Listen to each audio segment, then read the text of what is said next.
About 10 years ago, my wife and I joined the homeschool, and I had no idea some of the things that I was going to hear. I heard for the first time when I was 40 years old that I was supposed to be the head of my house. And that, to me, that was a crime, because I should have been groomed from the time I was a young man to be the head of my house. And I remember it was exhilarating for me, because I thought, well, that's a wonderful thing if I can go and do it properly. And as we went along in the school, I discovered that there's a whole teaching out there that most people don't know. And if they don't know it, they don't live it, and they don't experience the joy of being Catholic. There's supposed to be a joy to being Catholic, even if you're living in a way that people think you're crazy, people think there's something wrong with you. You wake up in the morning excited because you know you're part of something that's great, something awesome. I have a friend that has 9 kids. And he told me he was sitting at the table the other night and he looked around at his wife. He said, "This is awesome, raising all these kids and training these children." One of the great things about it is when we learn to train our children according to where the church says we should, we can go anywhere with them and feel confident. And we know that when they leave us, when they leave our homes, that they're going to go out there and do the same thing. That they're going to go out there and spread this faith. And if you think about families with a lot of kids who also go out and have a lot of kids, we can transform the society. Maybe just in our own little area, but we can transform the society. And I tell my wife all the time, the absolute key to all of this is the submission of the wife and the leadership of the husband.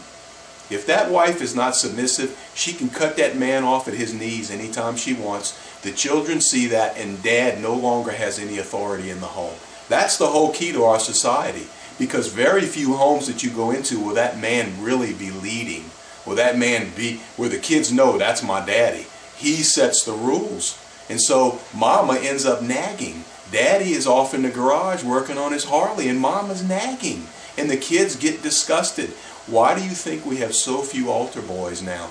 Boys now look at religion as something feminine, something soft, because their daddies are absolutely uninterested.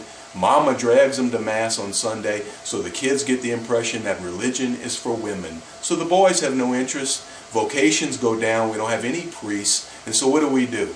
We start letting little girls on the altar, and the whole thing becomes casual. It becomes silly. It becomes Mickey Mouse. So our society has become very casual. And the worst thing about all of this is that the clergy does not support us. And so we have to do it on our own. That's why a lot of families, a lot of traditional families bond together and form little groups to support one another. And it's very important that we teach our children that they have to influence instead of being influenced.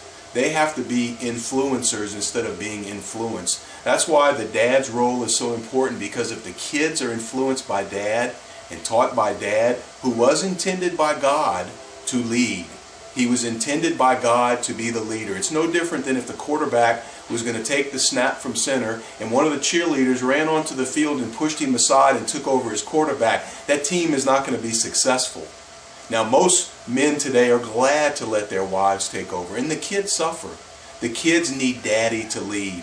The faith sticks when a man teaches the faith. It'll take heroic Catholic families to change this society. Will your family be one of those families? God bless you.